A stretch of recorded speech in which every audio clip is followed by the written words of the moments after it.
Hola a todos, mi nombre es Edson Antonio Quijano Escamilla y soy estudiante del doctorado en Innovación y Desarrollo de la Educación. El día de hoy, a partir de este video, voy a presentar mi postura sobre la educación personalizada y el tutoreo inteligente. Me gustaría comenzar platicando que soy docente de diferentes niveles educativos, pero el día de hoy me voy a centrar en la educación universitaria para generar una reflexión que derive de las herramientas tecnológicas en diferentes momentos y actividades educativas. Me gustaría comenzar trabajando con dos panoramas que suelen ser muy recurrentes en la educación. Inicialmente, en la parte de abajo podemos observar un panorama fatalista. En este panorama fatalista encontramos que algunos docentes sugieren, representan y mencionan ciertos miedos sobre el uso de la tecnología en el aula, sugiriendo que pueden ser sustituidos como docentes. Del otro lado, observamos una imagen un tanto más integrativa de la tecnología en la educación, mostrando a una docente que está trabajando con herramientas tecnológicas a través de computadoras, tabletas, pizarras electrónicas y algunos software como inteligencia artificial que funcionan en el ámbito educativo.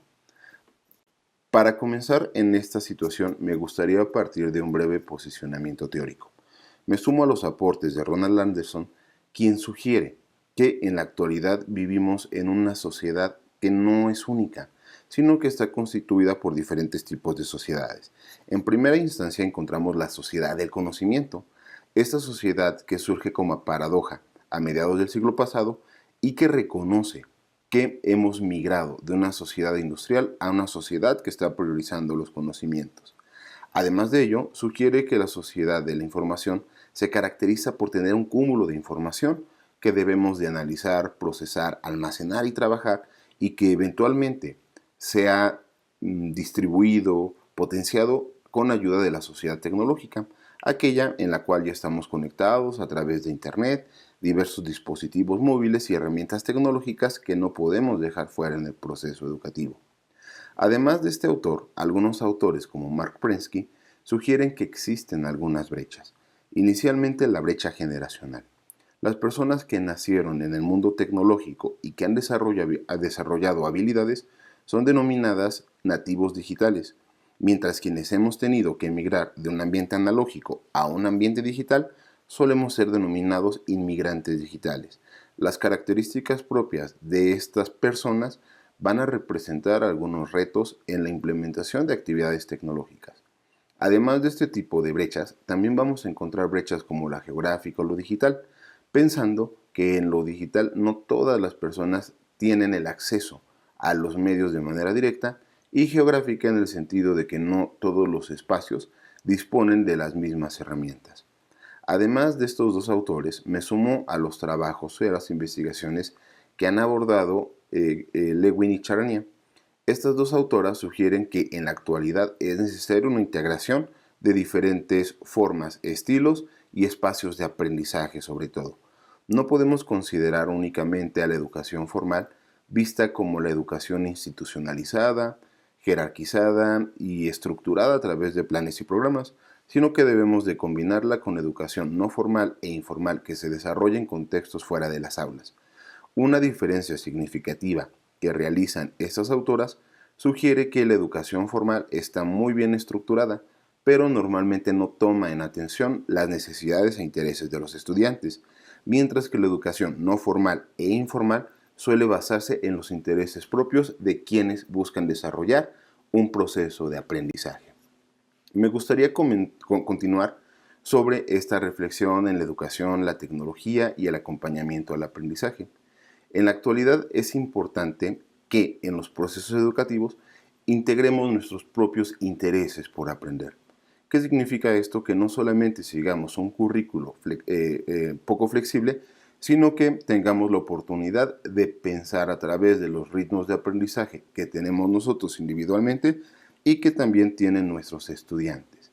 En ese sentido, Durango y Pascual sugieren que los modelos pedagógicos convencionales dependen del tutor, y este personaje es el único que decide qué y cómo se enseña, sin dar un poder epistémico en realidad a nuestros estudiantes sobre lo que les gustaría estudiar o por qué les gustaría estudiar esto.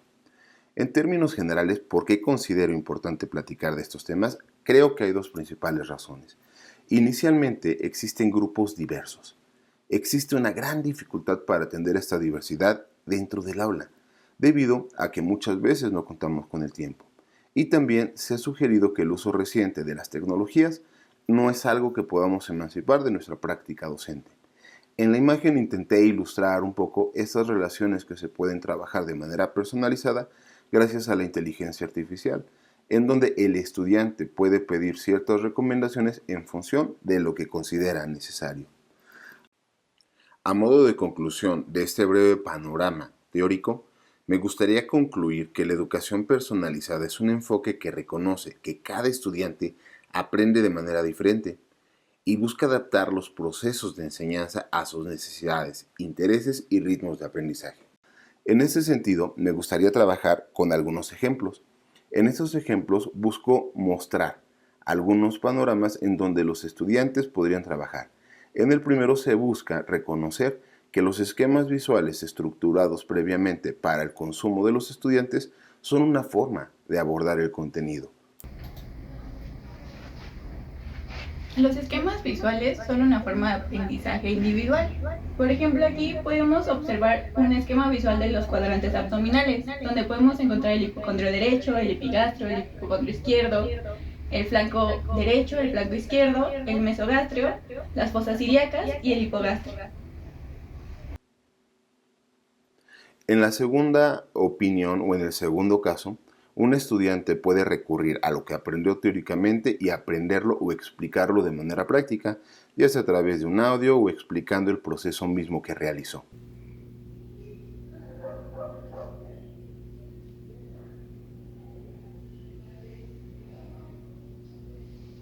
Vamos a palpar.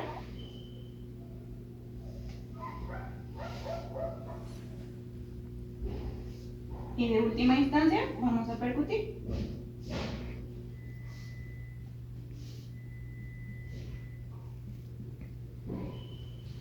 La explicación es una habilidad base en cualquier práctica de enseñanza.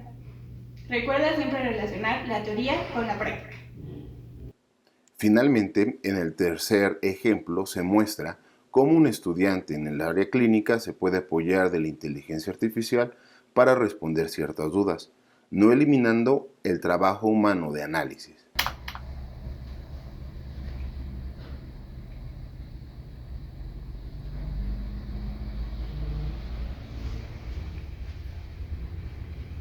La inteligencia artificial es una herramienta que puede ser utilizada en el campo clínico, siempre y cuando sea validada por nuestros médicos adscritos y médicos tratantes. Recuerda que la inteligencia artificial es solo una herramienta, no debe de recaer la responsabilidad en ella. Como conclusión de estos ejemplos podemos entender que es un mismo contenido, simplemente que hay diferentes formas de aprender y de demostrar lo aprendido. En el primer caso muchas veces es replicativo, es decir, es la repetición de la información. En el segundo caso es una actividad experimental que permite hacer una relación entre lo teórico y lo práctico.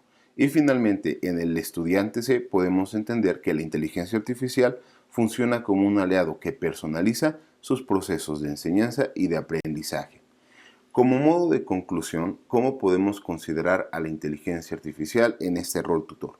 Inicialmente, la inteligencia artificial puede analizar la respuesta del estudiante, detectar algunos errores y avanzar en función de recomendaciones para superarlos, adaptar algunos ejercicios que le permitan a los estudiantes entender más los contenidos disciplinares de diferentes asignaturas y dar una retroalimentación inmediata, lo que favorece el que estemos atendiendo o se estén atendiendo a los estudiantes en diferentes momentos y de una manera personalizada. En este término podemos entender una situación actual. Inicialmente vamos a partir con algunas ventajas. Dentro de las ventajas que he encontrado en la relación de tutoreo inteligente y de aprendizaje personalizado a través de herramientas tecnológicas, vamos a encontrar el hecho de que hay una atención individualizada. Yo mismo puedo sugerir el ritmo, el nivel y el aprendizaje que quiero desarrollar. También existe, como ya anteriormente lo mencioné, una retroalimentación inmediata. No debemos esperar un periodo para que el docente me responda, sino que yo puedo analizar la respuesta, intentar comprender la duda que estoy teniendo y ahora sí comentarla con mi tutor o con mi docente. Existe también un apoyo fuera del horario de clases al ser una herramienta omnipresente, la podemos estar utilizando constantemente y en cualquier momento. Y finalmente permite un seguimiento del proceso, aunque debo de reconocer que existen algunos riesgos. Dentro de los principales riesgos he encontrado una dependencia excesiva, es decir, que los estudiantes utilicen herramientas de personalización a través de la inteligencia artificial que no suman necesariamente en el análisis de la información, sino que solamente lo utilizan como un medio de consulta. Como anteriormente sugerí, una brecha digital, pues no todos los estudiantes tienen las mismas posibilidades, y un uso acrítico de la tecnología, es decir, no favoreciendo el pensamiento crítico. A modo de conclusión, me gustaría reconocer que el docente y la tecnología no se separan, sino que se complementan. La inteligencia artificial debe de funcionar meramente como un apoyo y no es el centro del proceso educativo. Y finalmente, la educación personalizada debe de tener un sentido ético que permita desarrollar habilidades, competencias, pero también un juicio ético. En términos generales, es importante que reconozcamos que la tecnología nos acompaña como docentes, pero no nos va a reemplazar. La tecnología puede ayudar, pero la educación sigue siendo un acto humano.